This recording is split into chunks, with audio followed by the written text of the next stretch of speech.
کبھی آپ نے سوچا ہے کہ وہ کون سا لمحہ تھا جب کائنات کی تقدیر بدل گئی، جب مکہ کی فضاؤں میں وہ روشنی اتر رہی تھی جس نے اندھیروں کو ہمیشہ ہمیشہ کے لیے مٹا دینا تھا؟ یہ وہ لمحہ تھا جب نبی آخری الزماں صلی اللہ علیہ وآلہ وسلم اس دنیا میں تشریف لائے۔ لیکن یہ ولادت محض ایک واقعہ نہیں تھا، بلکہ اس کے پیچھے ایک پاکیزہ سلسلہ تھا۔ ان کے والد حضرت عبداللہ اور والدہ حضرت بی بی آمینہ دونوں نہایت شریف اور نیک خاندانوں سے تعلق رکھتے تھے، اور پھر ان کا نسب ایسا نسب جو کسی عام انسان کا نہیں بلکہ سیدھا حضرت ابراہیم علیہ السلام تک جا پہنچتا ہے۔ یہی وجہ ہے کہ سرور کائنات صلی اللہ علیہ وآلہ وسلم کو صرف ایک بچے کی پیدائش نہیں کہا جا سکتا، بلکہ یہ پوری انسانیت کے لیے رحمت کے دروازے کھلنے کا اعلان تھا۔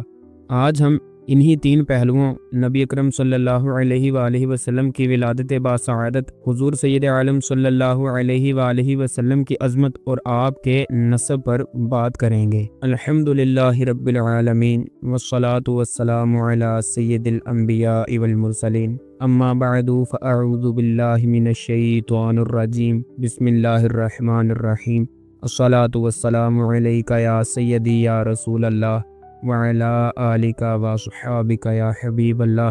آخری نبی صلی اللہ علیہ وآلہ وسلم کی پیاری سیرت کا آج یہ پہلا باب ہے، جس میں ہم حضور سید عالم صلی اللہ علیہ وآلہ وسلم کی ولادت باسعادت، آپ کے والدین کریمین اور آپ کے نسب شریف کے بارے میں جانیں گے۔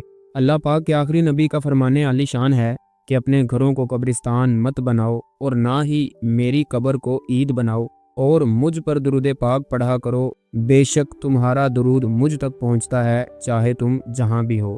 صلو علی الحبیب صلی اللہ تعالی علی محمد صلی اللہ علیہ وآلہ وسلم۔ اللہ پاک کی عبادت اور اطاعت انسان کی پیدائش کا بنیادی مقصد ہے۔ دنیا کی رونق اور نفس و شیطان کے دھوکے سے یہ مقصد نگاہوں سے اوجھل ہو جاتا ہے۔ اس مقصد کو یاد دلانے اور انسان کو سیدھی راہ پر چلانے کے لیے اللہ کریم نے مختلف زمانوں میں کئی انبیاء علیہم السلام بھیجے۔ انبیاء کرام انسان کو اس کے مقصد حقیقی کی پہچان کرواتے اور اس کی ہدایت اور رہنمائی فرماتے تھے۔ یہ انبیاء مختلف زمانوں میں مخصوص قوموں اور مخصوص ملکوں کی طرف ہی بھیجے جاتے تھے۔ سب سے آخر میں اللہ کریم نے اپنے پیارے حبیب جناب احمد مجتبیٰ محمد مصطفیٰ صلی اللہ علیہ وآلہ وسلم کو قیامت تک کے لیے تمام کائنات کی طرف نبی بنا کر بھیجا۔ آپ کی آمد سے پہلے گزشتہ انبیاء کرام کی تعلیمات بلا دی گئی تھی۔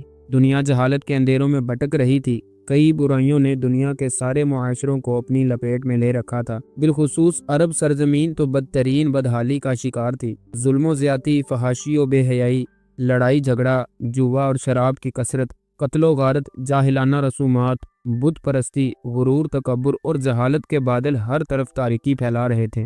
ایسے ماحول میں اللہ کے آخری نبی حضرت محمد مصطفیٰ صلی اللہ علیہ وآلہ وسلم کی ولادت باسعادت ہوئی۔ آپ کی ولادت کے ساتھ ہی کچھ ایسے واقعات رونما ہوئے جو اس بات کی خوشخبری تھے کہ وہ زمانہ آ چکا ہے جس میں اسلام کی روشنیاں کفر کی تاریکیوں کو مٹا دیں گی۔ نو شیرواں کے عالی شان محل کا پھٹ جانا اور اس کے 14 کنگوروں کا گر جانا، فارس میں مجوسیوں کے عبادت خانے کی صدیوں سے روشن آگ یکدم بجھ جانا، دریائے ساوا کے موجے مارتے پانی کا یکدم خشک ہو جانا، اور اس طرح کے کئی واقعات اس بات کی علامت تھے کہ اب عالم کا رنگ بدلے گا اور نئی حکومت کا سکہ چلے گا۔ ایسے ہی ماحول میں حضرت بی بی آمینہ رضی اللہ عنہا کے بظاہر سادہ سے مکان میں سعادتوں اور مسرتوں کا نور چمکا اور اللہ کے آخری نبی کی جلوہ گری ہوئی۔ آپ کی ولادت سے صرف آپ کی والدہ ہی خوشیوں سے مسرور نہیں ہوئیں، بلکہ تمام غمزدوں اور درد کے ماروں کے لبوں پر مسکراہٹیں پھیل گئیں۔ آپ عرب کے مشہور خاندان قریش کی شاخ بنو ہاشم سے تعلق رکھتے ہیں۔ آپ کا خاندان تمام خاندانوں میں سب سے اعلیٰ ہے۔